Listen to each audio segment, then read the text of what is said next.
Like I think about the things I love the most, it touches my heart the most, on the Keith side is time we spent together on Fridays. So growing up, I'd go out there, especially when I was able to drive on my own, and go out there on Fridays. And at 5 o'clock, hey, that Marine clock, that alarm sounded, the Semper Fi, charge. And it was, the Marine phrase, Semper Fi, always faithful, always loyal. And boy, he was a true Marine. He was really that guy. He was a hero to all of us in the family. And he is all of our heroes, not just in the military, but he was always that guy that you could depend on. He was a great grandfather, a great dad, and husband and soldier. So he is all of that. He is a true Marine. And I just love those memories, because at 5 o'clock, if I showed up 3 minutes late, man, the party had already started. My grandma was already sucking down her martini, and my grandpa was eating the popcorn. So yeah, and there was lots of butter on that popcorn too. So there was no dieting going on there. But and on Fridays, my grandpa would give my grandma a little extra fuel, so she'd get pretty saucy. So we just had a great time. We talked about a lot of things going on in politics. I learned a lot about politics from both my grandma and grandpa. And we'd sit around the round table in the dining room, and they lived in a mobile home, really nice mobile home out by the Folsom Dam in Folsom, California. And they were there for better part of my life. I remember going there. And anyway, so we'd sit there, and he never talked about World War II and his influence, or anything about him being a hero. I mean, I didn't find all this out until much later, until I shared that conversation with some of my family members. I mean, I always knew that he had a Purple Heart, but I didn't know the impact that he had and what he had went through, a true understanding, until even recently when I did some more research this week. And I'm just like, wow, what a hero he truly was. And but we'd sit there and talk about all kinds of crazy stuff, and just good old family stories, and how my grandpa picked up on my grandma in a ice cream shop when she was on a date with some other guy. I'm like, way to go, Gramps, And he was a football player at USF, and then was drafted to the World War II in the Marines. And he's a badass too. He's a football player for his college team, and then knocked up my grandma before leaving off to war. So he didn't even see my Aunt Barbara, his first daughter, until I think it was about a year and a half or so, because he was wounded in battle.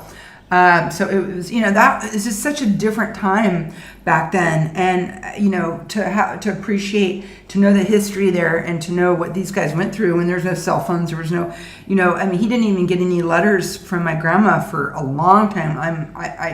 I don't even know how many months went by, and, he didn't get any, and all of a sudden he'd get one big box, and all the letters would be in there. So that's just the way it was back then, and there was so much combat going on. So those stories I really treasure, and I just think about some of the best times of my life, and I know my cousins and the rest of my family on the Keith side would say it would be Christmas with Grandpa and Grandma, and we'd bust out the old-fashioned drinks, and my Uncle Lou would bust out Smokey and the Bandit, Jerry Lee, and Smokey and the Bandit theme song.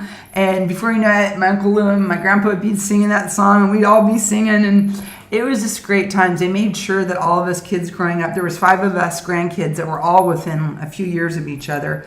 So we were all more like brothers and sisters.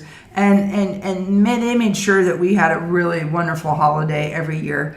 And that I think I believed in Santa Claus till like I was 20, because they did a good job at hiding that and pretending like Santa delivered, the stockings and all that, And really when we went to bed, and we'd fall asleep, I know they were still out partying, having a good old time put the kids to bed, But, and we'd Christmas carol on Christmas Eve, and the poor neighbors, they knew we were coming every year, and some of them would pull their blinds, but we didn't care, like whatever. But those were just some of the best times, and they just puts a smile on my face thinking about that.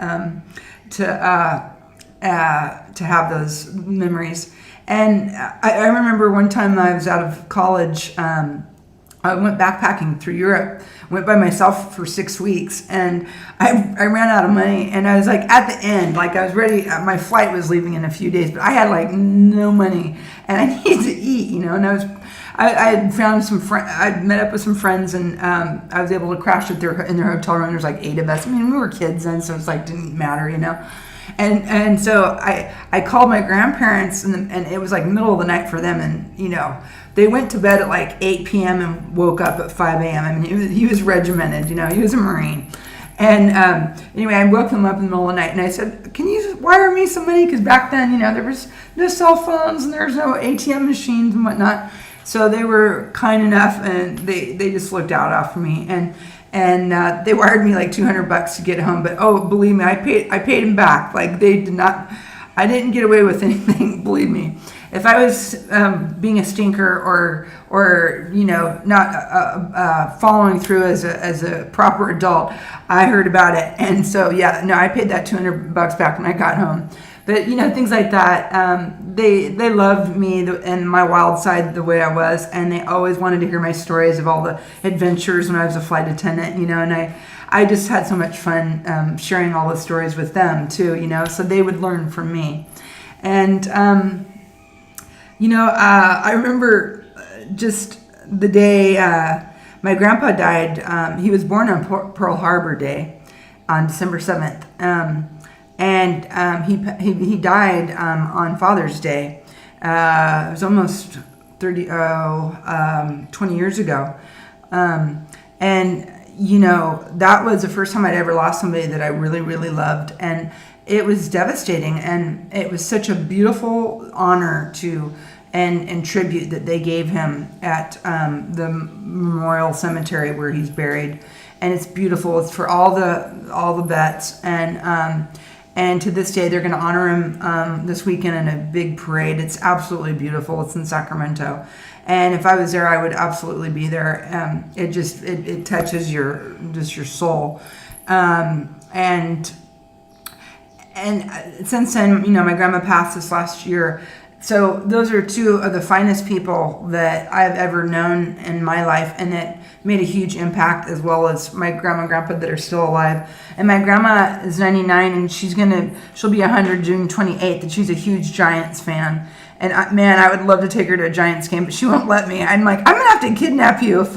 But if she wasn't so old, I would. But she's going to hit the century mark, and that's pretty amazing. And I just love still seeing her too, and I miss her so much. And she's had to be with the COVID, and lockdown, and all of us it just kills us to see her have to be isolated. But luckily she's with a good nursing home that takes good care of her, and they touch bases with us.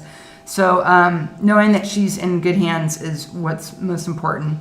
But I just love them so much, and they all made me a better person and made me have a bigger heart and be more understanding and be proud to be an American and to follow through, and to be a good business person.